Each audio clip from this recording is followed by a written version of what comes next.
जातीय पताका को असम्मान प्रधान शिक्षयित्री निलंबित सहकारी शिक्षयित्री एक मासर दरमा बंद। नवरंगपुर जिला उमरकोट ब्लॉक अंतर्गत मुंडीबेड़ा पंचायत दाढ़ियागुड़ा सरकारी नूतन प्राथमिक विद्यालय 75तम साधारणतंत्र दिवस पालन पर जातीय पताकार असम्मान देखा मिली।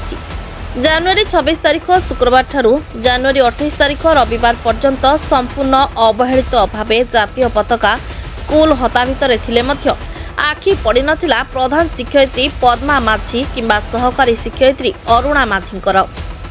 स्कूल कमिटी सभापति बंशी भत्रा मध्य भूली जाइतिले जातीय पताकार सम्मान करबा। दीर्घ 2 दिन पर सांबादिक मानक आखि पड़िबा परे धड़पड़ होई उठिले शिक्षा विभाग अधिकारी मानक सह शिक्षयित्री महाशय। तुरंत फोन जोगे स्कूल कमिटी सभापति को पताका खोलिबा पई निर्देश देथिले। परे ए विषय गोष्ठी शिक्षा अधिकारी विकास चंद्र सरकार को आम प्रतिनिधि जोगाजोग करिबारु तुरंत पदक्षेप ग्रहण करी प्रधान शिक्षयित्री पद्मा माझी को निलंबित करबा सह सहकारी शिक्षयित्री अरुणा माझींकर 1 मासर दरमा बंद करा जायछि बोली कहिसंती।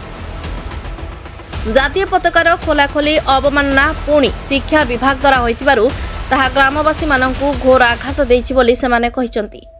शिक्षा विभाग उच्च पदस्थ अधिकारी घटना को घंट न घोड़ाई दृष्टांतमूलक कार्यानुष्ठान नेबा आवश्यक थिला बोली साधारण चर्चा जोर धरिछि।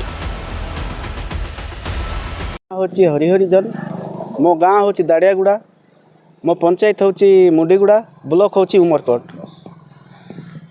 तो कथा आज्ञा 26 तारिख दिन जनवरी 26 तारिख दिन पताका उत्कलन होता तापर ना कि आम अवहेलित थिलु। तापर मते मोबाइल फोटो आसला आज सकाले सकाल 6टारे मते फोटो आसला जे आमर स्कूल रे जेहेतु मो घर सामना स्कूलटा मु देखी नाई। तापर देखला बेलकु ना कि सतके सत ना कि पताकाटा अच्छी। तापर आम ऐसे कुआ बोला ही करी तापर स्कूल कर्तृपक्ष को आम जनइला ना एमती तो हेबा कथा ना बोली कहले आज्ञा सीटा जो मैंने ना कि आमर आदिवासी हरिजन पुओ झील मानू जो मैंने ना कि अवहेलित कर सीमान दंड दि जाऊ तापर ये पठातु जेहेतु आमर जगहटा हूँ पूरा अशिक्षित जगहटा ए विषय जनइचु ए विषय जो स्कूल रो बीओ को हाँ बीओ भी जनाई। हाँ बीओ को भी जनाई सकाले आसी तांके भी ट्रीटमेंट आम टुनेले आम भी कहलु सत कथा बोली कहले। बीओ को किसी लिखित अभियोग ना लिखित तो आम अभियोग देनु ताके पचारि कर नहीं ताके लिखिछंती आम सिग्नेचर कराले तापर सभापति लिखि कर दैछंती गोटे आज 28 तारिख दिन सकाले 7टारे पताकाटा मु अवतरण करिछि बोली।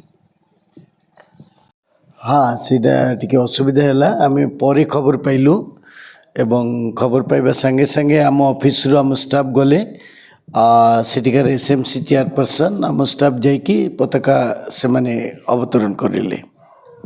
सभापति भी गोटे लिखि दैछंती जे सी जानि नथिले आउ तापर सी जानला पर से गले एवं से निजे उपस्थित थाई कि पताका अवतरण कले बोली से लिखिक देले।